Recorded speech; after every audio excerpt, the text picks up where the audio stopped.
मेरे बच्चे, जिस व्यक्ति ने भी तुम्हारा हक छीना, तुम्हें बर्बाद करने की कोशिश की, तुम्हें रुलाया, तुम्हें रुलाने के बाद वो बहुत हंसा और तुम्हें भी ऐसा ही लगा कि माता मुझे बर्बाद करके, मुझे रोता हुआ छोड़कर वो व्यक्ति तो बहुत खुश है। उसके जीवन में सब कुछ है, एक संतुलन है उसके जीवन में। घर परिवार सुख समृद्धि सब कुछ है माता उसके पास, और मेरे पास क्या है? मेरा तो सब कुछ बर्बाद हो गया। देखते ही देखते मेरी पूरी दुनिया उजड़ गई। पर मेरे बच्चे, वो कुछ ही समय के लिए खुश था। उसने बहुत मजाक बनाया तुम्हारा, बहुत बदनाम किया तुम्हें, पर अब उसके जीवन में भी उस व्यक्ति का प्रवेश हो चुका है जो उसे बर्बाद करेगा। वो उसकी भावनाओं के साथ खेल रहा है मेरे बच्चे, और उस व्यक्ति को ऐसा लग रहा है कि वो कितना खुश है अपने जीवन में। उसे प्रेम मिला, तुम्हें क्या मिला? तुम्हें दुनिया भर का अपमान सहना पड़ा। उसके भीतर इतना घमंड आ गया है कि उस घमंड में वो पागल हो गया है मेरे बच्चे। उसे कुछ दिख ही नहीं रहा है। उसकी आंखों पर अहम की पट्टी बंध गई है और उसे ऐसा लग रहा है कि वो बहुत सही है, उसके साथ कभी कुछ गलत होगा ही नहीं। कौन है जो उसके साथ गलत करेगा? पर अब उसके साथ वही सब कुछ होगा जो उसने दूसरों के साथ किया है, और जो लोग उसके साथ खड़े थे वो भी उसका साथ छोड़कर चले जाएंगे कि इसने जो किया था ये तो वहीं भुगत रहा है, इसके कर्म वापस आ रहे हैं इसके ऊपर।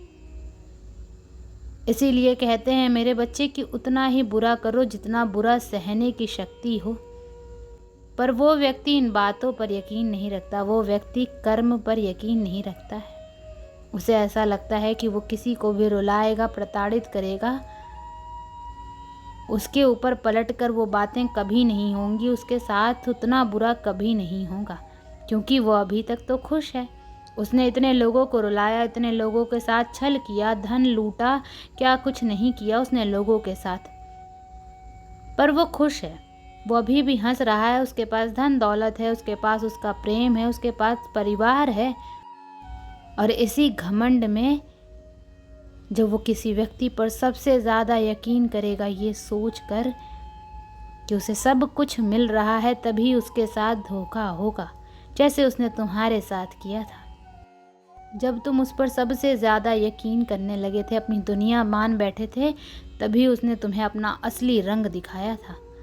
अब उसके साथ भी वही सब कुछ होने वाला है। अब उसका घमंड तोड़ूंगी मैं। उसको धन हानि होगी, उसकी मान हानि होगी मेरे बच्चे। वो जो जग हंसाई तुम्हारी करवा रहा था इस समाज में, अब वो लोग उसके ऊपर हंसेंगे, उसकी स्थिति पे हंसेंगे। अब तो उस पर कोई दया भी नहीं खाएगा।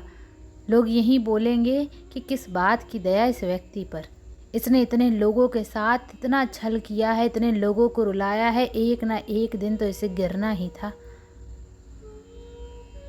और अब उसके पास कोई सहारा नहीं होगा मेरे बच्चे।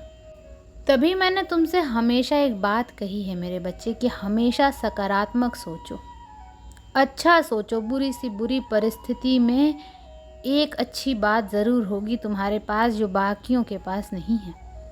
हमेशा उस सकारात्मक ऊर्जा पर अपना ध्यान लगाओ, क्योंकि तुम्हारे जीवन में फिर सिर्फ और सिर्फ सकारात्मकता आएगी। उस व्यक्ति ने सिर्फ नकारात्मक सोचा, लोगों के बारे में गलत सोचा, उनको बर्बाद करने के बारे में सोचा। 24 घंटे उसके दिमाग में षड्यंत्र चलते रहते थे।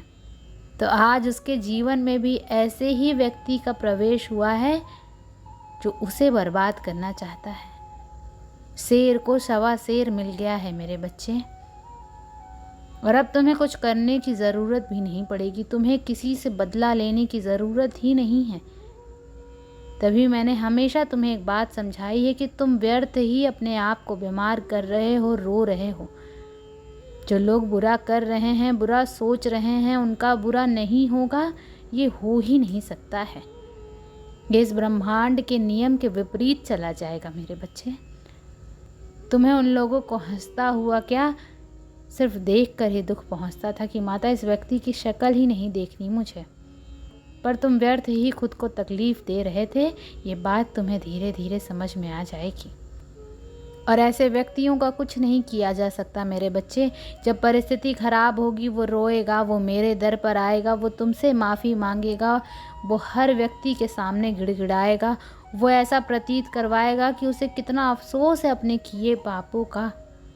पर जैसे ही परिस्थिति ठीक होने लगेगी उसके अंदर फिर से वही घमंड आ जाएगा, वही अहंकार कि मैं सबसे सही हूँ, मैं सबसे ऊपर हूँ। अभी उसे ऐसा लग रहा है कि तुम्हारा हक छीनकर उसे बहुत कुछ मिल गया है, वो राजा बन गया है इस समाज का। पर बहुत जल्द ही वो बहुत नीचे गिरने वाला है मेरे बच्चे। उसे आर्थिक नुकसान होगा, उसका स्वास्थ्य खराब होगा, और अब वो रोएगा। अब उसे यह एहसास होगा कि उसने तुम्हारे साथ कितना बुरा किया। अब उसे यह एहसास होगा कि किसी के साथ छल करना कितना गलत होता है। अगर आप बुरे हो तो आप उस रूप में उस व्यक्ति के सामने जाओ तो शायद किसी को इतना ठेस ना पहुँचे, पर अपना असली रंग छुपाकर, अपना असली चेहरा छुपाकर किसी का यकीन जीतना, किसी को अपनापन देना, उसके बाद उसके साथ ठगी करना, उसकी संपत्ति हड़पने की कोशिश करना, उसके पैसे को छीनना, उससे प्रेम में धोखा करना कितना गलत होता है। ये एक बहुत बड़ा पाप है। अब इन बातों का एहसास होगा उसे जब वो अपना सब कुछ खो बैठेगा, कर्जे में सर से पांव तक डूब जाएगा, कोई उसका साथ नहीं देगा, उसके परिवार के लोग भी उसका साथ छोड़कर चले जाएंगे। तब उसे ये सिर्फ और सिर्फ तुम याद आओगे, और तब उसे लगेगा कि उसने तुम्हारे साथ जो किया उसे वो नहीं करना चाहिए था। तो तुम उसकी बातों पर, अतीत में उसने जो कुछ भी किया उस पर अपना समय व्यर्थ मत करो मेरे बच्चे, क्योंकि उसके जैसे इंसान के बारे में सोचकर तुम भी नकारात्मकता ही ला रहे हो अपने जीवन में, जो सही नहीं है तुम्हारे भविष्य के लिए, तुम्हारे सफलता के लिए। उसे उसके हाल पर छोड़ दो, खुश दुख सब कुछ छोड़ दो मेरे बच्चे। उसने जो किया है वो आज नहीं तो कल पलट कर आएगा ही आएगा। उन बातों के बारे में सोचकर तुम अपने जीवन में नकारात्मकता मत लाओ, तुम अपना जीवन खराब मत करो। उसके साथ कोई नहीं है, जैसे वो तुम्हें अकेला छोड़कर गया था, पर तुम्हारे साथ तो तुम्हारी माता थी ना। तो तुम क्यों रो रहे हो, तुम क्यों उदास हो? तुम्हारे साथ जब मैं हूँ मेरे बच्चे, और जब मैं तुम्हारे साथ हूँ तो मेरे रहते तुम्हारा हक कोई नहीं छीन सकता। जो छीना गया वो तुम्हारे हक का था ही नहीं। बस ये सोचकर अतीत की बातों को जाने दो। ओम नमः शिवाय।